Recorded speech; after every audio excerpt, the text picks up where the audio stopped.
Reviewers എന്ത് പറയും അങ്ങനെ ഒരു ഘടകം കൂടി ഉണ്ടല്ലോ. ഇപ്പൊ ചില ഡയറക്ടേഴ്സ് ഒക്കെ ആക്ടേഴ്സിന് ബ്രീഫ് കൊടുക്കുന്നത് നീ ഇത്രയും അഭിനയിക്കേണ്ട, അപ്പൊ ഈ ആക്ടർ ഇന്ന റിവ്യൂവർ പറയും അയാൾക്ക് വയ്യ എന്ന് റിവ്യൂവിൽ പറയും.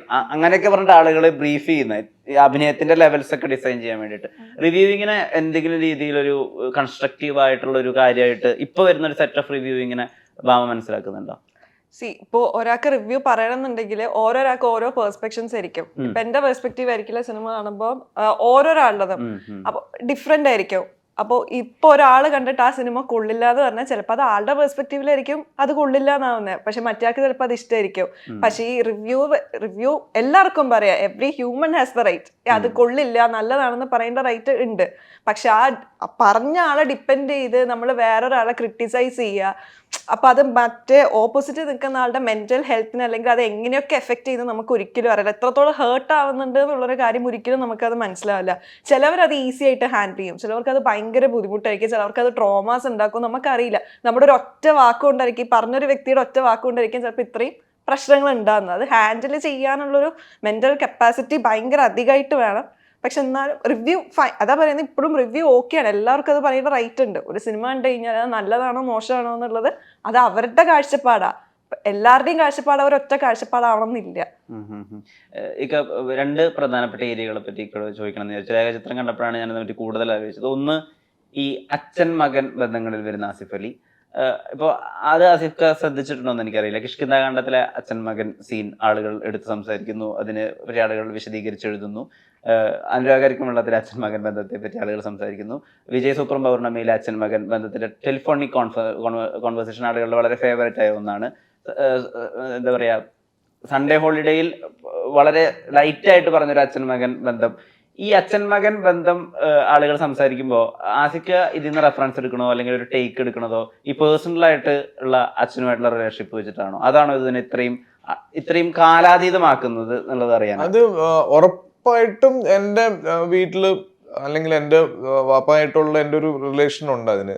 പിന്നെ അതിനേക്കാൾ ഉപരി എൻ്റെ ക്വാക്ടേഴ്സുമായിട്ട് ഞാൻ ഷെയർ ചെയ്യുന്ന ഒരു കെമിസ്ട്രി ഉണ്ട്. ഇപ്പം ഞാൻ അത് ഏറ്റവും ആദ്യം മനസ്സിലാക്കിയത് ഒഴുമുറി എന്ന് പറഞ്ഞ സിനിമ ഷൂട്ട് ചെയ്യുമ്പോൾ ഞാനും ലാൽ സാറും കൂടെ ഷെയർ ചെയ്തൊരു ബോണ്ടിങ് ഉണ്ട്. അപ്പോൾ അതാണ് ഈ അച്ഛൻ മകൻ കോമ്പിനേഷനിൽ എനിക്ക് ആദ്യം പേഴ്സണലി വർക്ക് ആയിട്ടുള്ളൊരു സിനിമ.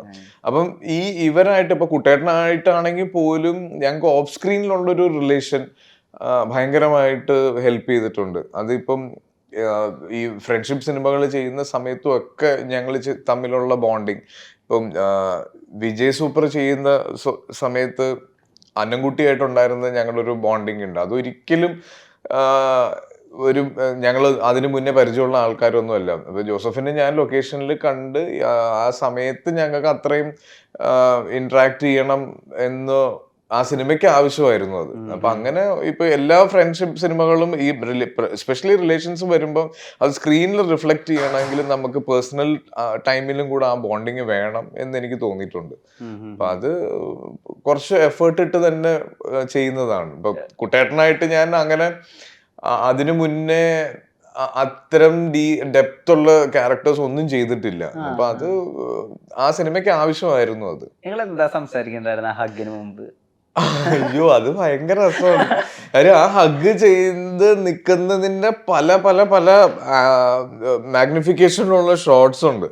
അപ്പൊ അതിന് ഏറ്റവും ക്ലോസ് ആയിട്ടുള്ളതിൽ മാത്രമാണ് ഞങ്ങൾ കെട്ടിപ്പിടിച്ച് കരയുന്ന ആ രീതിയിലുള്ള ഒരു ആക്ടിങ് ചെയ്തിട്ടുള്ളൂ. ബാക്കി എന്തെല്ലോ സംസാരിച്ചിട്ടുണ്ട്. സിനിമയുടെ ഒരു മാജിക് അതാണ്. ഞാനും കുട്ടേട്ടനും ഇപ്പോഴും അത് കാണുമ്പോൾ ഞങ്ങൾക്ക് ചിരിയാണ്. ഞങ്ങൾ എന്തോ കോമഡിയൊക്കെ പറഞ്ഞാണ് ഞങ്ങൾ ചിരിച്ചുകൊണ്ടിരിക്കുന്നത്. അത് പല സമയത്തും ഈ സിനിമ നമുക്ക് ആസ്വദിക്കാൻ പറ്റില്ല പേഴ്സണലി അഭിനയിച്ച ആളുകൾക്ക്. കാര്യം നമുക്ക് ഓർമ്മ വരുന്ന വേറെ കുറെ ഇൻസിഡൻസ് ഉണ്ടാവും. അപ്പൊ അത് ആരുടെ ഐഡിയ ആയിരുന്നു ഈ ബാക്കിൽ കൂടെ കെട്ടിപ്പിടിക്കാന്നുള്ളത്? അത് ആ സിനിമയിൽ ഞങ്ങളുടേതായ ഒരു ഇംപ്രവൈസേഷനും ഉണ്ടായിട്ടില്ല. അത് ബാഹുല എഴുതിയത് അങ്ങനെ തന്നെയാണ്. ഇങ്ങനെ തന്നെ കെട്ടിപ്പിടിക്കണം എന്നായിരുന്നു. പക്ഷെ അത് ഫേസ് ചെയ്യാതെ കെട്ടിപ്പിടിക്കണം എന്നുള്ളതാണ്. അപ്പം തീർച്ചയായിട്ടും അത് ബാക്കിൽ നിന്ന് തന്നെ കെട്ടിപ്പിടിക്കണം. ഈ റിഗ്രറ്റ് മനസ്സിലുള്ളത് കൊണ്ട് അച്ഛന്റെ മുന്നിലേക്ക് വരാൻ പറ്റില്ല എന്നുള്ളത് തന്നെയായിരുന്നു. അപ്പൊ അത് സ്ക്രീൻ പ്ലേയിൽ അങ്ങനെ തന്നെ ഉണ്ടായിരുന്നു. ഇപ്പൊ ചില ഇപ്പൊ ഞാൻ ഈ കൃഷ്ണകാണ്ഡത്തിൽ അദ്ദേഹത്തിന്റെ ക്യാരക്ടർ എടുത്ത് റെഫറൻസ് പറയുകയാണെങ്കിൽ ഉള്ളിലെന്തോ ഒളിപ്പിച്ച് ഇങ്ങനെ നീറി നിൽക്കുന്ന ഒരു മനുഷ്യനാണ് അതിനകത്തെ ക്യാരക്ടർ ത്രൂ ഔട്ട്. ആസിക്കന്റെ പ്രോസസ്സ് എന്താണെന്ന് എനിക്കറിയില്ല. പക്ഷെ ഇപ്പൊ ചില ആക്ടേഴ്സ് എടുക്കുന്നത് ഈ സംഭവം എനിക്ക് സംഭവിച്ചാൽ എങ്ങനെ ഇരിക്കും, അതിനെ അദ്ദേഹം ഇമാജിൻ ചെയ്തിട്ട് അങ്ങനെ ചെയ്യുന്ന ആക്ടേഴ്സിനെ പറ്റി കേട്ടിട്ടുണ്ട്. അപ്പൊ ഭാമയ്ക്ക് ഇപ്പൊ മദനോത്സവത്തിൽ ഭർത്താവ് മരണപ്പെട്ടിരിക്കുന്നു, ഒറ്റ ഭർത്താവില്ലാതെ ജീവിക്കുന്നു, കുട്ടിയുണ്ട്, ഇനി അങ്ങോട്ട് തുടർന്ന് ജീവിക്കണം, മറ്റൊരാളോട് ചെറിയ ഇഷ്ടം വരുന്നു. ഇതിനെ എങ്ങനെ ഇമാജിൻ ചെയ്യാതെ, സ്വന്തം സംഭവിച്ചായിരുന്നോ അതോ പരിചയമുള്ള ഒരാൾക്ക് സംഭവിച്ചായിരുന്നോ? ഇത് സത്യം പറഞ്ഞത് സ്വന്തം സംഭവിച്ചതാണോ എന്ന് ചോദിച്ചു കഴിഞ്ഞാൽ എനിക്ക് സംഭവമില്ലല്ലോ. ആ സംഭവം ഇല്ലാന്നല്ല, പക്ഷെ അത്രമാത്രം ചിന്തിക്കാനുള്ള മെച്ചൂരിറ്റി എനിക്കില്ല. അതായത് മെച്ചൂരിറ്റി തോട്ട് പ്രോസസ്സിൽ, ഇതാ ഞാൻ നേരത്തെ പറഞ്ഞിട്ടുണ്ടായിരുന്ന തോട്ട് പ്രോസസ്സിൽ വരുത്തുക എന്നുള്ളൊരു സാധനം. പക്ഷെ എന്നാലും നമ്മൾ എത്ര ഡീപ്പാക്കിയാലും ചില സമയത്ത് നമ്മുടെ കയ്യിൽ നിന്ന് അത് പാളിപ്പോവും. അതായത് ഒരു 10 മിനിറ്റിൽ കൂടുതൽ നമുക്കൊരു കാര്യത്തിനെ പറ്റി ചിന്തിച്ചിരിക്കാൻ പറ്റില്ലല്ലോ. 11ാമത്തെ മിനിറ്റ് എനിക്കത് തെറ്റിപ്പോവും.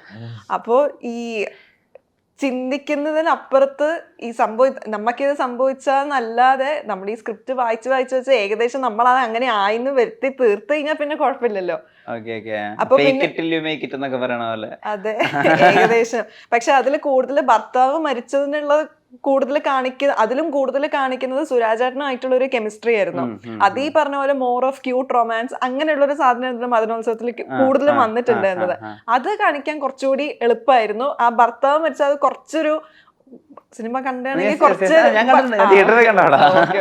കുറച്ച് പാട്ടിൽ മാത്രമേ അതുള്ളൂ. അപ്പം അതാ ഒരു വിഷമം മനസ്സിലാക്കി ചെയ്തൊരു സംഭവമാണ്.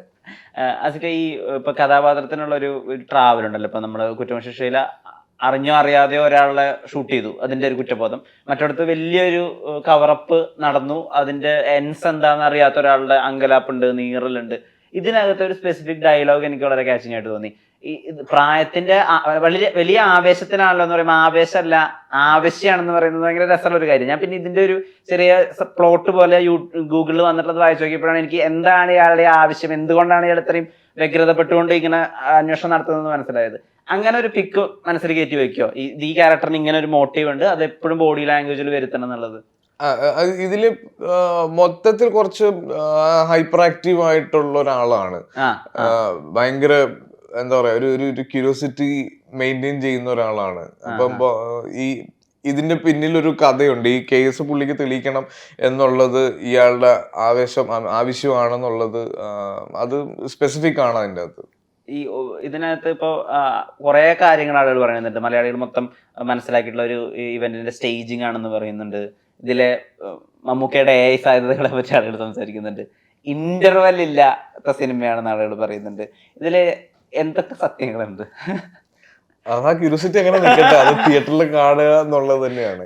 ഇപ്പൊ ജോഫിന് ഇതിനെപ്പറ്റി എപ്പോഴും ഇപ്പൊ ജോഫിന്റെ ഇന്റർവ്യൂ കാണുമ്പോഴും ഞങ്ങൾ സംസാരിക്കുമ്പോഴൊക്കെ അവൻ സ്പെസിഫൈ ചെയ്യാൻ ആഗ്രഹിക്കുന്ന ഒരു കാര്യം, ഇതൊരു ഇൻവെസ്റ്റിഗേഷൻ ക്ലൂ കണ്ടുപിടിച്ച് മുന്നോട്ട് പോയി ഒരു ക്യൂരിയോസിറ്റി ഉണ്ടാക്കുന്ന ഒരു സിനിമയല്ല, ഇതൊരു ഡ്രാമയാണ്. അപ്പൊ അതാണ് എനിക്കും പറയാനുള്ളത്. പിന്നെ ഈ ഇന്റർവെൽ ഇല്ല എന്ന് പറയുന്നത്, ഇന്റർവെല് തീർച്ചയായിട്ടും ഉണ്ട്. അതിന് നമുക്ക് ടെക്നിക്കൽ ആയിട്ടുള്ള ഒരു സ്പേസ് കൊടുത്തേ പറ്റുള്ളൂ ഇന്റർവെലിന്. അപ്പൊ അതുണ്ട്. പക്ഷെ ഒരു ഇന്റർവെൽ പഞ്ച്